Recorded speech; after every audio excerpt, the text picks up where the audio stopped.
Assalamu alaikum children. This is Islamic Studies class for the grade 4. A'udhu billahi minash shaitanir rajim. Bismillahir rahmanir rahim. Rabbi zidni ilma, Rabbi zidni ilma. Allahumma faqihna fid deen. Allahumma inni as'aluka ilman nafiyan wa rizqan tayyiban wa amalan mutaqabbalan. Allahumma anfa'na bima 'allamtana وَعَلِّمْنَا مَا يَنْفَعُنَا وَزِدْنَا عِلْمًا Ameen Ya Rabbul Alameen. So children, in today's video we will continue unit 6, Life of Prophet Muhammad Sallallahu Alaihi Wasallam, part 1. We started this unit in the previous video and in that we have seen the condition of Arabs before Islam, before the birth of Prophet Muhammad Sallallahu Alaihi Wasallam. How was the condition of Arabs? We have seen. Okay, and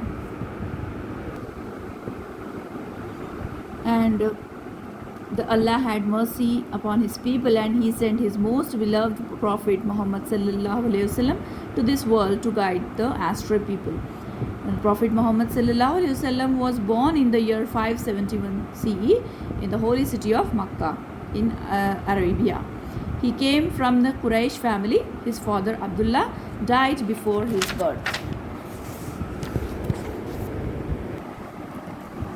And Prophet Muhammad Sallallahu Alaihi Wasallam was breastfed by a wet nurse named Halima Raziyallahu Ta'ala anhu. And when he was 6 years old, his mother Amina also died. After that, he was looked after by his grandfather Abdul Muttalib, and he was the head of Quraysh tribe and the guardian of Holy Kaaba. After his death, his uncle Abu Talib took him in his care. Okay, and we have seen when Prophet Muhammad Sallallahu Alaihi Wasallam was 25 years old, he married to a rich, pious lady, that is Khadija Raziyallahu Ta'ala anhu.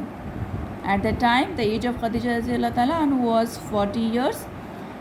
They had 6 children, two boys and 4 girls. Okay,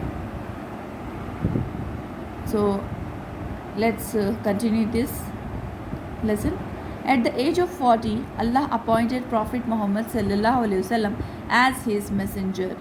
Initially, he preached Islam to his family and friends. Then Allah commanded him to preach openly. One day, the Prophet Muhammad Sallallahu Alaihi Wasallam gathered the Makkans and invited them to Islam. They became hostile when they found Islam against their beliefs and customs. From that day, the unbelievers of Makkah started abusing the Prophet Muhammad Sallallahu Alaihi Wasallam. See children, when these people of Arabs, they found that the teachings of Prophet Muhammad Sallallahu Alaihi Wasallam, these teachings are against their beliefs and customs. So they, from that day, these unbelievers, they started abusing Prophet Muhammad Sallallahu Alaihi Wasallam. They threw stones at him. They scattered thorns on the path of the Prophet Muhammad Sallallahu Alaihi Wasallam. But he continued to preach Islam. His kind and loving nature was pushing more and more people to embrace Islam. So, in spite of their bad behavior, Prophet Muhammad Sallallahu Alaihi Wasallam's behavior was so kind. His kind and loving nature was pushing more and more people to embrace Islam. The companions of the Prophet Muhammad Sallallahu Alaihi Wasallam also faced all kinds of hostility.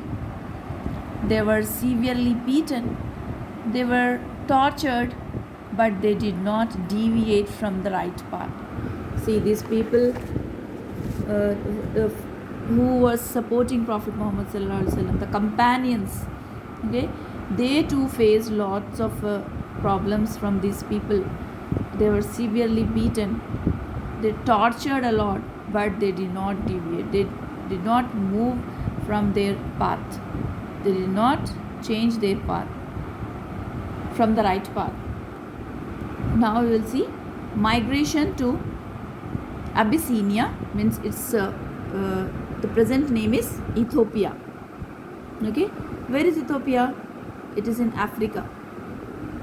Okay, So in 615 CE, when cruelty of Makkans crossed all limits, here when they started torturing these people who were accepting Islam or Prophet Muhammad sallallahu alaihi wasallam and his companions. So these people started abusing them, and now they crossed all limits. So in 615 CE, when cruelty of Makkans crossed all limits, some companions of the Prophet Muhammad sallallahu alaihi wasallam left Makkah to seek shelter in Abyssinia. Means its present name is Ethiopia in Africa. On the advice of Prophet Muhammad sallallahu alaihi wasallam, when these people were torturing, abusing them, so Prophet Muhammad sallallahu alaihi wasallam suggested them, advised them to migrate.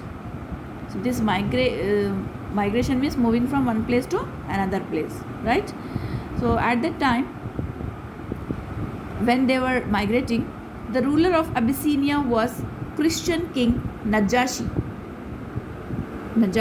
Negus. So Najashi was the king of Ethiopia at that time when these people were migrating. So he was a kind king. So they started moving from Makkah to Ethiopia. Okay, at that time the king of Ethiopia was Najashi. After some time, another group of 83 men and women migrated to Abyssinia. The disbelievers of Makkah were disappointed when they heard that Makkans were living peacefully in Abyssinia. So where they were torturing these people to Muslims, then they migrated to Abyssinia, means Ethiopia. 83 men and women migrated. So these disbelievers of Makkah were disappointed when they heard that Makkans were living peacefully in Abyssinia. They sent two of their cleverest men to convince King Najashi to send the Muslims back to Makkah. Now, when they heard these Muslims are living peacefully in Najashi's Ethiopia, so then they sent two cleverest men to convince Najashi to send these people back. King Najashi called the Muslims. So he called the meeting of all the Muslims. Then in this, Jafar Raziyallahu Ta'ala Anhu, Hazrat Jafar Raziyallahu Ta'ala Anhu made a short speech. King Najashi was impressed. He asked Jafar Raziyallahu Ta'ala Anhu to read some verses of the Quran. So Jafar Raziyallahu Ta'ala Anhu reads some verses of Surah Maryam. So in Surah Maryam, actually when they heard this, they came to know the reality of Hazrat Isa alayhi salam. Okay, King Najashi was moved. He refused to send the Muslims back. When he heard ayats of Surah Maryam, he got into tears. Then he was moved. He refused to send the Muslims back. He returned all the gifts of disbelievers which they brought with them and let the Muslims live peacefully. So after listening the ayats of Quran, his heart really became soft for Islam and for Muslims. Okay, so this is the power of ayats of Quran, which is the word of Allah. When someone hear it, they really get impressed. Okay, so it was the condition of people in Arab, and we have seen migration to Ethiopia, where the king was Najashi, and he gave shelter to the Muslims. And when Mushrikeen Makkah, when they tried to get these people back, but Najashi refused. Okay, so we will continue this lesson in the next video. Okay, we will see social boycott, the year of sorrow, and journey of Taif. So children, this lesson is about the life of Prophet Muhammad sallallahu alaihi wasallam. Okay, it is part 1. We will continue this in the next video. Take care of yourself. Allah Hafiz.